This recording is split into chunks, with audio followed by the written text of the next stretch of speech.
குட்டி தங்க துண்டுகளால் மூடப்பட்டன. அதில் ஒரு துண்டு நேராக வீரசிம்மனின் மூளைக்குள் சென்றிட அவன் ஒரு கனமான சுத்திகளால் தாக்கப்பட்டது போல் துடித்துப் போனான்.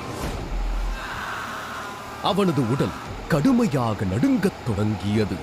அது மட்டுமின்றி அத்தனை துண்டுகளும் இணைந்து அவனது உடல் முழுக்க தங்கமுலாம் பூசப்பட்டது போல் பிரகாசமாக ஜொலிக்கத் தொடங்கியது.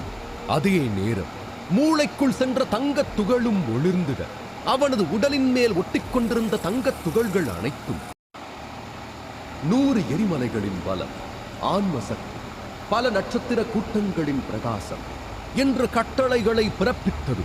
அவன் உடல் வேகமாக சுழல ஆரம்பித்தது. இது பண்டைய சுத்திகரிப்பு நுட்பம் வீரனே. ஆன்மாவே உன்னுடைய உண்மையான அடையாளம்.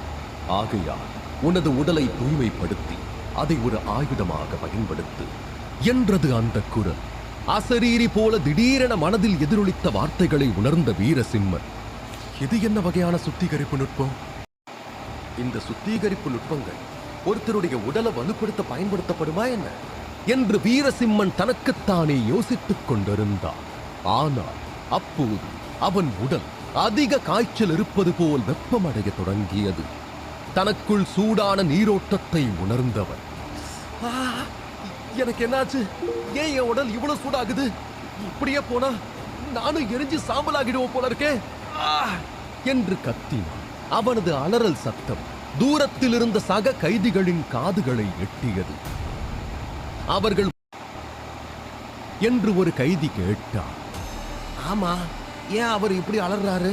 அந்த வேம்புலி அவரை ஏதாவது சித்திரவதை செய்கிறானா என்று மற்றொரு கைதி சொல்ல, அப்படிலாம் எதுவும் இருக்காது.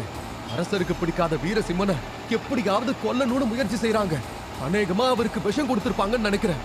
பாவம், முன்னாள் இளவரசருக்கே இந்த நிலைமைனா நம்மளுடைய முடிவை பத்தி கொஞ்சம் யோசிச்சு பாருங்களேன் என்று மற்றொரு வயதான கைதி பரிதாபப்பட்டார்.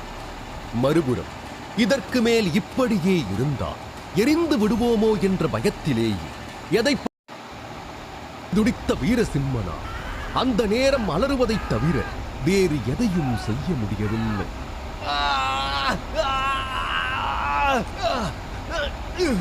அவனது அலறலில் அந்த சிறைக்கூடமே அதிர்ந்தது. அடுத்து என்ன நடக்கும்? இந்த வலியை வீரசிம்மனால் தாங்க முடியுமா? இந்த புத்தகத்தின் ரகசியம் என்ன? அவன் சுந்தர தேசத்தின் காப்பானாக மாறுவானா அல்லது இறுதி வரை முயற்சிப்பது மட்டுமே அவனது வெப்பத்தை உணரத் தொடங்கினான். அந்த எரிச்சலை கட்டுப்படுத்த முடியும்.